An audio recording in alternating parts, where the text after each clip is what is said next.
আসসালামু আলাইকুম, সবাইকে স্বাগতম আজকের লেকচারে। সো আমরা হচ্ছে তাপগতিবিদ্যা অধ্যায় 1 অর্থাৎ ফিজিক্স সেকেন্ড পার্টের ফার্স্ট অধ্যায়টা শুরু করে দিচ্ছি। সো এটা হচ্ছে আমাদের ফার্স্ট লেকচার। সো আমরা ফিজিক্স নিয়ে যে ধরনের চিন্তাভাবনা আমরা করে থাকি, আসলে ফিজিক্স এতটা কঠিন না যদি প্রপার অ্যানিমেশন আর হচ্ছে প্রপার ভিজুয়ালাইজেশন করা যায়। সো আমরা এইভাবেই আসলে চেষ্টা করব যে ফিজিক্সটাকে বোঝার জন্য। সো চলো শুরু করি। সো আজকে হচ্ছে এই অধ্যায়ের আমাদের ফার্স্ট লেকচার। সো শুরু করি। এইখানে আমরা কিছুটা ইতিহাস বলে নেওয়া দরকার। এখানে তোমরা স্লাইডে কিছু জিনিস দেখতে পাচ্ছ। সো ইতিহাসটা পড়ার আগে তোমরা এইখানে একটা ইন্ট্রো আছে, এই ইন্ট্রোটার দিকে একটু তাকাও। যে এইখানে বলতেছে যে কিছু বিজ্ঞানী আছে, মানে বোলজম্যান নাম শুনছো তোমরা, who spent much of his life studying statistical mechanics, মানে বেসিক্যালি হচ্ছে থার্মোডাইনামিক্স অ্যান্ড স্ট্যাটিস্টিক্যাল মেকানিক্স, এবং died in 1906 by his own hand, মানে সুইসাইড করছে। তারপর হচ্ছে বিজ্ঞানী Paul, carrying on the work, মানে সেও তার পরের কাজ থেকে কন্টিনিউ করছে, অ্যান্ড সিমিলারলি সে মারা গেছে 1933 সালে, মানে সুইসাইড করছে দুইজনই। So now it's hour turn to study statistical mechanics. So আমরা এখন আমাদের সময় আসছে, আমরা থার্মোডাইনামিক্স পড়বো। সো বুঝতেই পারতেছো অনেক ইন্টারেস্টিং একটা জিনিস।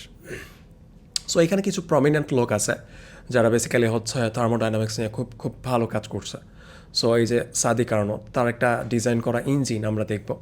তারপর হচ্ছে থমসন, সেও ভালো কাজ করছে। তারপর হচ্ছে ক্লাসিয়াস, তারও বিভিন্ন জিনিস আমরা দেখব। তারপর হচ্ছে বস পাবলিক, ম্যাক্সওয়েল।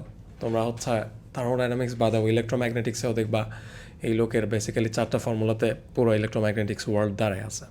তারপর হচ্ছে বোলজম্যান, এই সেই ব্যক্তি যে কিনা সুইসাইড করছে। থার্মোডাইনামিক্স পড়তে পড়তে এত প্যারা দিছে তার থার্মোডাইনামিক্স। তারপর হচ্ছে উইলিয়াম গিবস। সো গিবস সম্পর্কে আমরা হচ্ছে কেমিস্ট্রিতে কিছুটা পড়ি, গিবস ফ্রি এনার্জি টাইপের জিনিসগুলো। এইটা আমাদের এখানে নাই, বাট সে কাজ করছে থার্মোডাইনামিক্স নিয়ে। তারপর হচ্ছে গুস্তাভ, তারপর হচ্ছে ভ্যান ডার ওয়ালস। সো কেমিস্ট্রিতে আমরা অনেকের নাম শুনছে। সো যাই হোক, এইটা ছিল মোটামুটি ইতিহাস, এবং থার্মোডাইনামিক্সের ইতিহাস অনেক প্রাচীন। সো অনেক এনশিয়েন্ট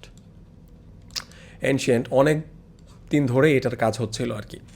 তো আস্তে আস্তে যুগের পর যুগ ডেভেলপড হচ্ছে। আসলে জিনিসগুলো আসলে দেখে দেখে অবজার্ভ করে করে ট্রায়াল অ্যান্ড এররের মাধ্যমে যাইতে হয়। তো সো দ্যাটস ওয়াই অনেকটা হ্যাকটিক কাজটা।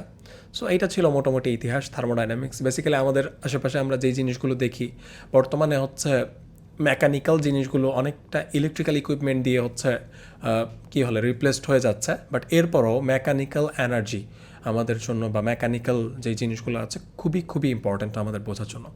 আর হচ্ছে বিভিন্ন ভার্সিটিতে মেকানিক্যাল ইঞ্জিনিয়ারিং নামে আরও সাবজেক্টই আছে যেখানে থার্মোডাইনামিক্স ডিটেলসে পড়ানো হয়। তো আমরা হচ্ছে আমাদের এইচএসসি লেভেলের জন্য যতটুকু দরকার ততটুকু আলোচনা করব।